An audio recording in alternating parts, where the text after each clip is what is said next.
Meet Weary Dunlop, written by Claire Saxby, illustrated by Jeremy Lord. Weary Dunlop was an Australian Army surgeon during World War II. This is the story of how Weary's bravery and compassion helped to save lives and bolster the spirits of fellow prisoners of war on the Thai-Burma Railway. Ernest Edward Dunlop grew up racing around the countryside, exploring and adventuring. There was always plenty of work to be done, but Ernest found time for imagining a world beyond the farm. As a young boy, Ernest loved playing imaginary games.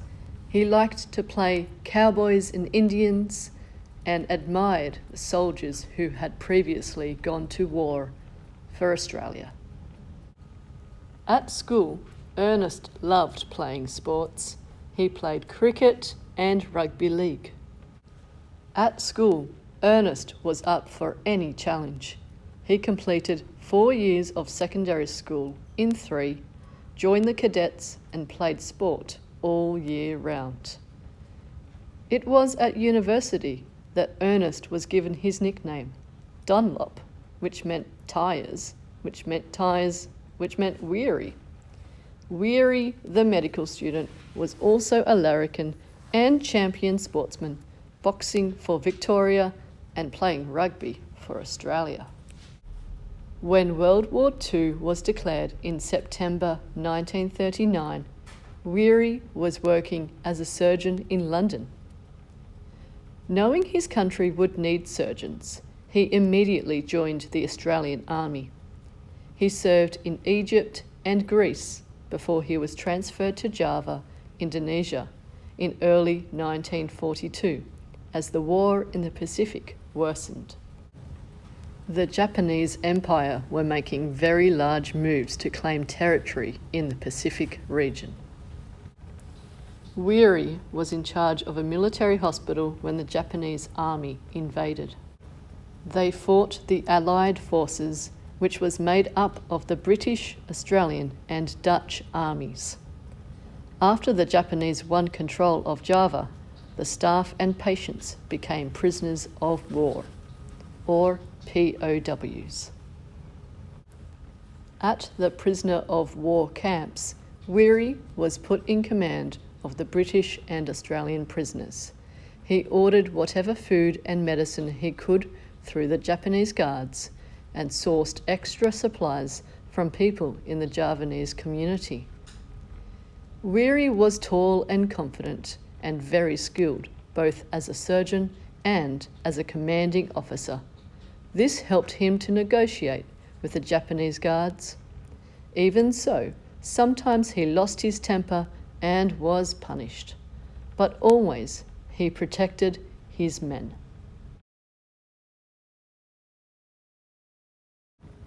Desperate for news of the outside world, the prisoners attempted to smuggle in a radio in a cartload of food. When a guard began to search the cart, Weary swooped in and tucked the radio under his arm. "Medical supplies," he said as he strode away. Discovery would have meant certain death. What do you think Weary and the Australian soldiers would have needed a radio for? The guards sent Weary and other prisoners of war from Indonesia to Thailand. There, the men were forced to build the Thai-Burma Railway so the Japanese could move their troops overland instead of by sea. The prisoners worked long days with little to eat and very few tools.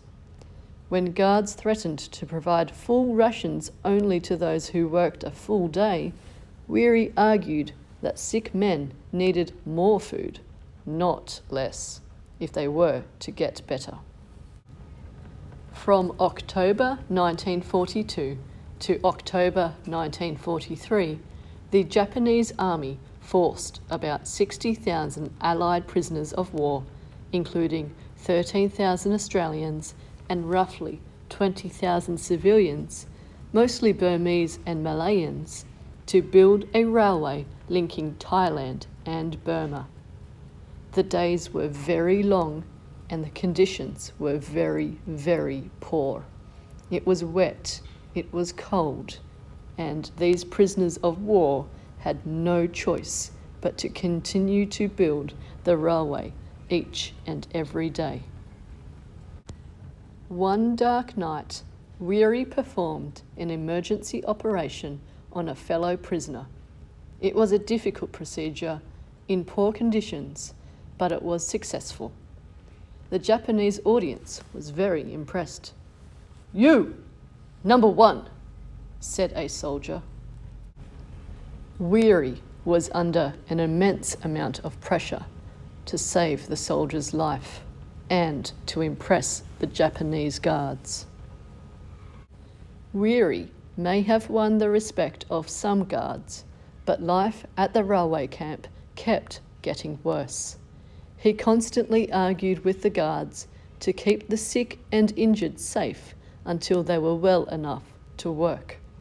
This became more difficult when the Japanese command increased pressure to get the railway finished. Medical equipment was scarce, but Weary's early days on the farm helped him to make do with what was available. The men made huts and beds from bamboo, as well as water bottles and needles. When the prisoners ran out of ulcer dressings, they used jungle leaves. When they had no medicine, Weary prescribed eggs to give the sick what little nourishment he could. The awful conditions and long working days drained away the health and spirits of all the men, including Weary. Malaria, ulcers, and other tropical diseases spread through the camps. Even those deemed well were bone thin and without energy. To cheer up the soldiers, Weary scheduled concert programs and even dressed up as a warrior queen. On Christmas Day 1943, the prisoners put on a Cinderella pantomime with costumes made from mosquito netting, scraps of cloth, and silver foil. Weary tried his best to work within camp rules, but some decisions made him furious. Once, when guards refused to give him what he needed to sterilize hospital equipment, he blackened his face and hands and stole it. When he was discovered, Weary clobbered the guard on the head, then raced back to bed and waited to be arrested. But when the guard woke up, he didn't remember a thing. Weary was risking his life to ensure that fellow prisoners of war and soldiers were well looked after. Some acts of defiance were much quieter. All the time he was a prisoner of war, Weary secretly kept diaries. He organised others to draw, paint, and photograph camp scenes. All this, if discovered, would have resulted in severe punishment or death, but Weary considered it his duty as a doctor and as a soldier to keep a record of their war. These diary entries, drawings, paintings, and photographs can now be found at the Australian War Memorial in Canberra. When at last the war ended in August 1945, the guards fled. The survivors raised long hidden flags, sang songs, and cried with relief. Weary remained in Thailand for many more weeks, organising transport home for the sick and wounded. Soon after, Weary was called to identify his captors.